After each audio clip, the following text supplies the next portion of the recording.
என்ன தொட்டுட்டீங்க. என்ன பீஸ்ட் படமா இது? என்ன நீங்க தொட்டிருக்க கூடாது. தொட்ட அவ்வளவுதான். பார்க்காமா அவ்வளவுல பாப்பா. இன்னும் இவர்கள் திருந்தவில்லை.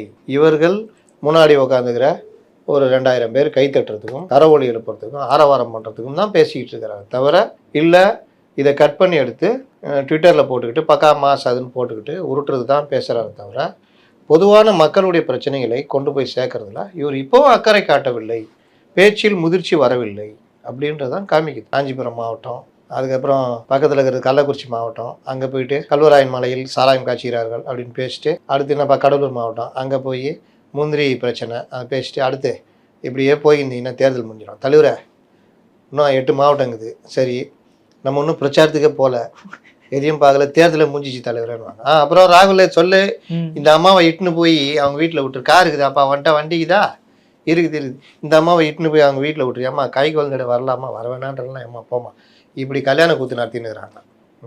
அதை ஒரு வீடியோ எடுத்து அதை அந்த முன்னணி செய்தியாளர்கள் அவர்களுடைய ட்விட்டர் பக்கத்தில் வீடியோ எடுக்குன்னு தெரிஞ்சானே அவர் பேசினுக்கிறாரு. ஏம்மா என்னம்மா குழந்தைய கூப்பிட்டு வந்துக்கிற, குழந்தையெல்லாம் கூப்பிட்டு வரக்கூடாதுன்னு சொல்லிக்கிறோம்ல, வேறு யாராவது குழந்தைங்கள கூப்பிட்டு வந்துக்கிறீங்களாப்பா, ஏப்பா எல்லா பஸ்லையும் ஏறி பார்க்குறது தான் போச்சு எல்லாம் வேலையா, சரி நடத்துறீங்களா கூட்டம், அந்த கூட்டத்தில் ஒரு 5-6 பேர் பேசணுமா வேணாம்? நீங்கள் எதுக்கு கூட்டியிருக்கீங்க அந்த கூட்டத்தை? விஜயை பார்க்கணுன்னு வந்த அந்த ரசிகைகளை உங்களுக்கு QR கோடு கொடுத்து உட்கார வச்சுருக்கீங்க. அதனால் விஜய் தவிர யாரும் அறிவார்ந்த விஷயங்களோ இல்லை மக்களை சேர்கிற விஷயங்களோ எதுவும் பேசக்கூடாது.